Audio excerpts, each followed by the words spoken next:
Alright, so we here with Touch Money Nah, CEO of the Touch Money situation, know what I mean?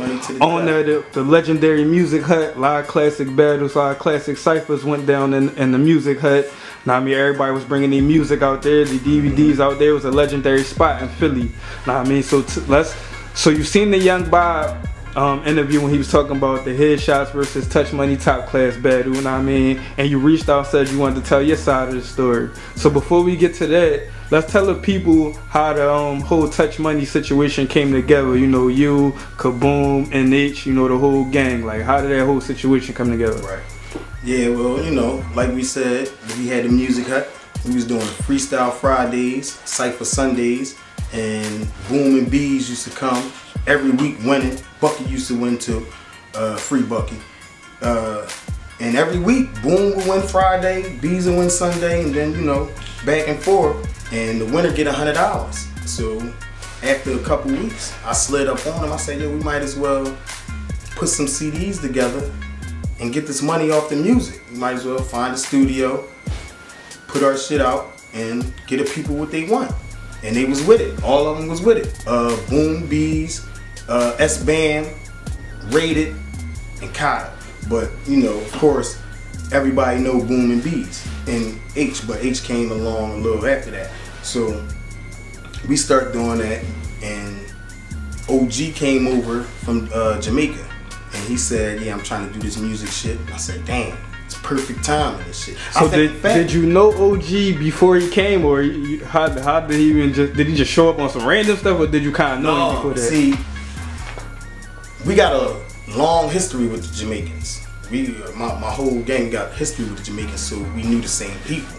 So when he came over, you know, he probably asked like, yo, it's such and such, such and such, and he told him like, yeah, right over there. You know, we got Sunday's Best over there. You know, we had Jamaicans around us, so they probably, you know, told him, cause he not an immediate member of their family or whatever, but he knows some of the same people we know, so he felt comfortable coming in.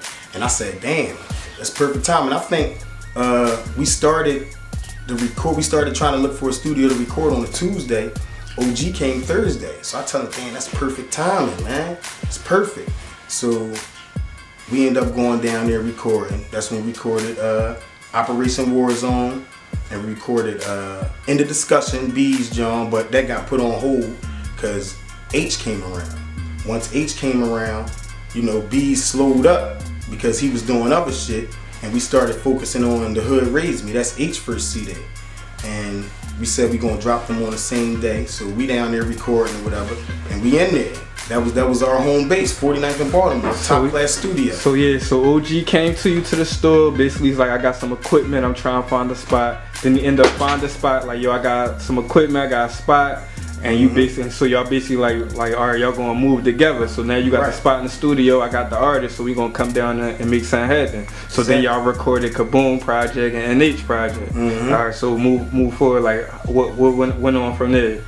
All right, now, you know, originally we was only gonna drop Boom CD, and once H started gathering the steam, we said, all right, we got to do an H project. And H had a lot of shit. That's when we put together The Hood Raised Me.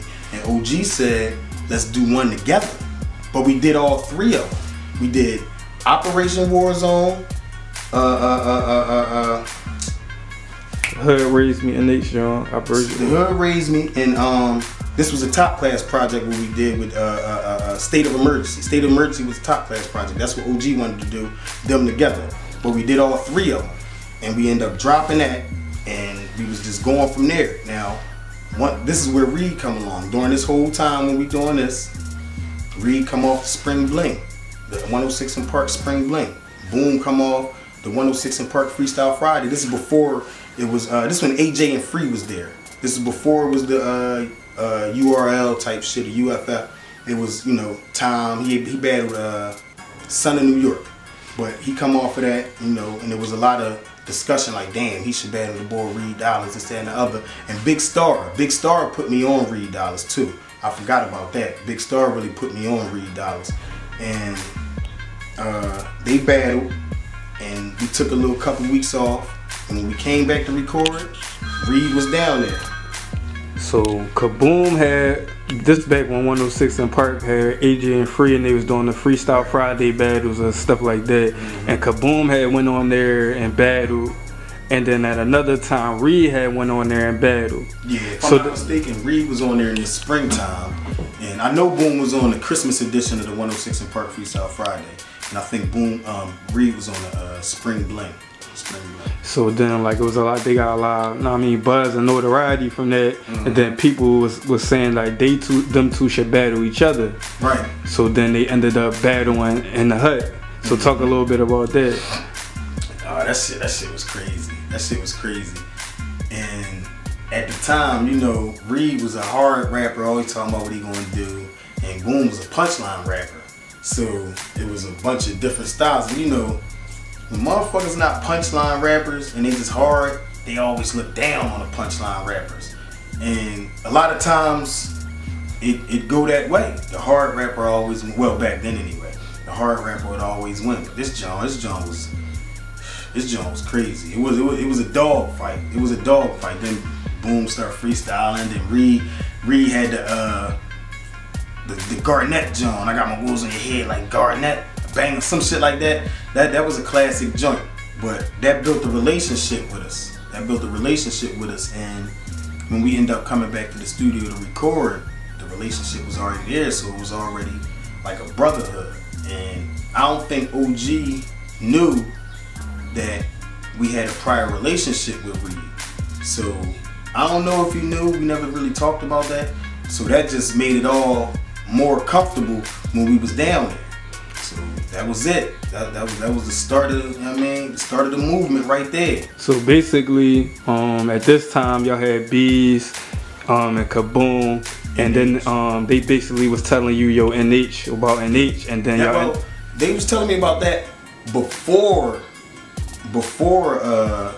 Boom battled Reed. Oh, alright. So yeah, at this time, so NH was in the food, and then Reed ended up linking up with OG. So when y'all go down there to record OG Reed there, so now y'all all connect. So now y'all all cool. So then at this point, y'all became basically Touch Money Top Class the movement. Touch Money Top Class the movement. So then all the other people start coming along like Bricks, Poop Papers, and everybody. A lot of people, you know, they was in jail. They was in the juvenile John. They was up Glen Mills and all that.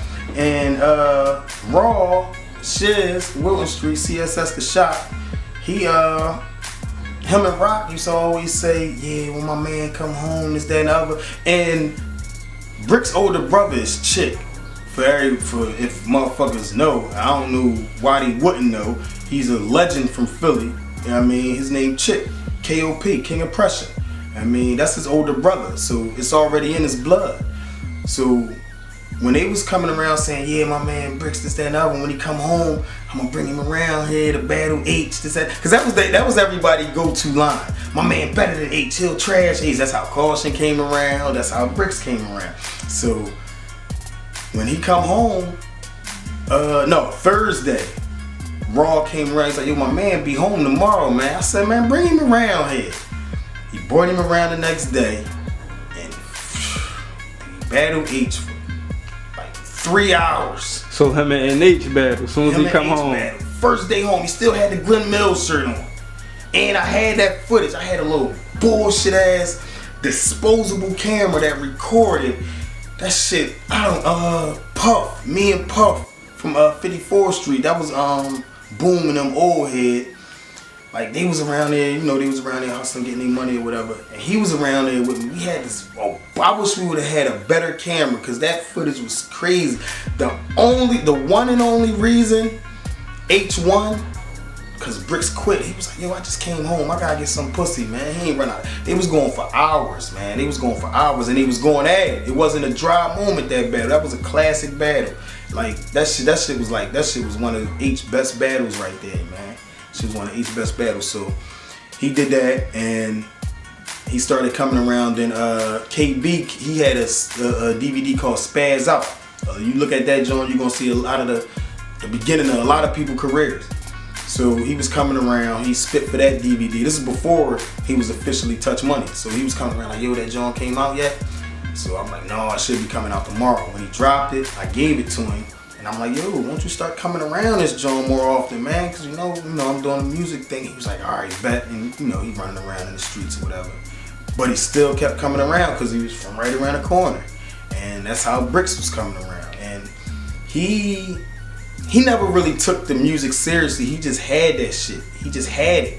He never took it seriously until that a little bit later, probably like a couple months later, when Bob and them popped up at the store. They popped up at the store with that battle. They labeled it North vs. West. That's when Bees battled Magic, Boom battled Still, Bricks battled the boy Itches, and Caution battled Ace.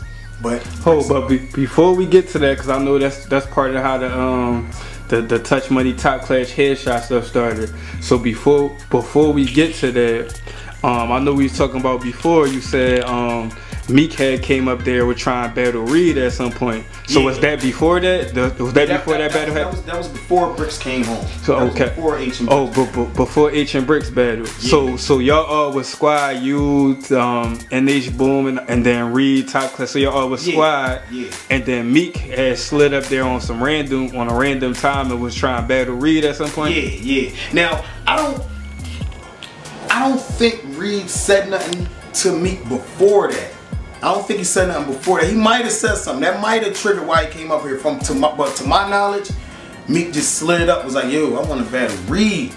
I want to battle Reed. They was, you know, they was out there, they was deep. He said, I want to battle Reed. I'm like, what the fuck? But hold up. So I'm like, Boom right around the corner. He said, man, I don't want to battle Boom. I want to battle Reed, man. So, you know, they was going back and forth on the chirp phones. That's when the chirp phones was out. And Reed said, no, I ain't coming up there tonight. He was in somewhere. I don't know what he was doing. I don't remember what he was doing, but he didn't come up there that night. So that night, Meek battled 3 people. He battled 3 people. He battled Boom, he battled Bees, and he battled Paperboy. Paperboy is Blue Flame little brother.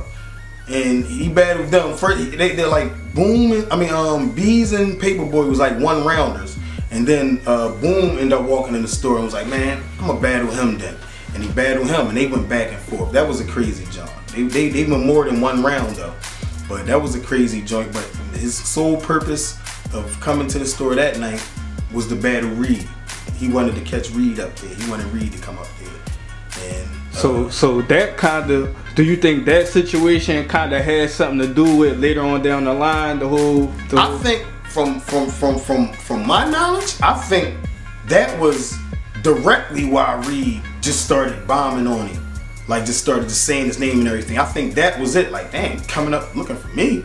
Alright, well, you in this shit too, because before it was just Bugsy, Cheek, and Vodka. So at the time he was pretty much going through it with them, and then Meek come up and want to battle him, so now he going at it with Meek. Yeah, and he just was like dragging the rest of them along. It was really his main focus on this one. This was the second part of his AAP or whatever. After that, he was just dragging Cheek and them along, but he was coming at, I mean, he had a new target.